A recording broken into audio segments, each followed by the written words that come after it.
Senator Graham, it's just an honor to have you with us and to be able to spend a few minutes to talk about small business today. Thank you very much. The backbone of the economy. Yes, absolutely. So I wanted to start with just a question for you in terms of what you think small business means for South Carolina.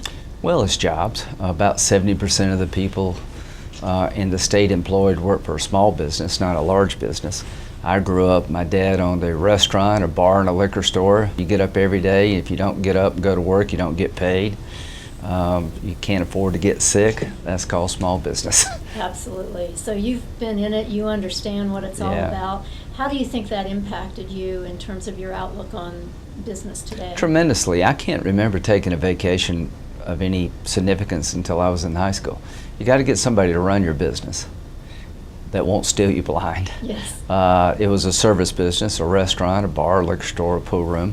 You got to keep your clientele happy. You got to be tough enough to not have your business taken over, and entertaining enough to get people to want to come back.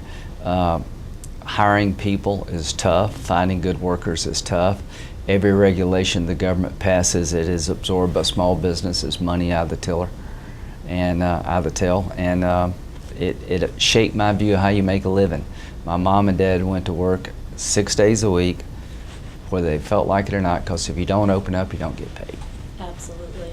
So, Senator, you've been a longtime supporter of the Small Business Development Centers, both here in South Carolina and at a national level. What value do you think our organization brings to small businesses? It's a force multiplier. Most people can't hire the export-import, expertise. The IT, the business environment is changing so rapidly.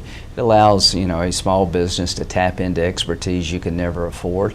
The big companies have in-house services, but I think it's a good collaboration between the private sector and the public sector, because just trade, international trade is really a big deal in South Carolina. You got BMW, but they got thousands of small suppliers.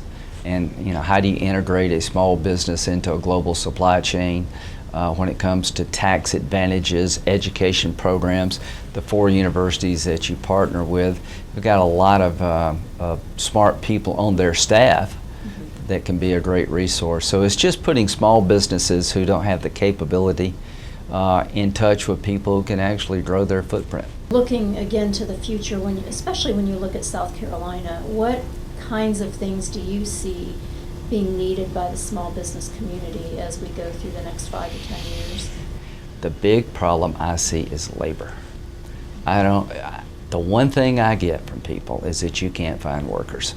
We're a declining population. We've got a lot of people in jail for nonviolent offenses that probably could be put out on the streets and earning a living instead of receiving taxpayer money. So to all the small businesses out there, I'm going to try to do everything I can to increase the labor supply, make our schools more relevant to the workforce, getting kids interested in a career when they're in grammar school, not when they're in high school, and come up with an immigration system. If you're a farmer in South Carolina, you just sometimes can't find people to help pick their crops. That's why you need a more robust legal immigration system. So between regulatory reform, tax reform, the big problem I see for small business, growing your business, is reliable, affordable labor workers.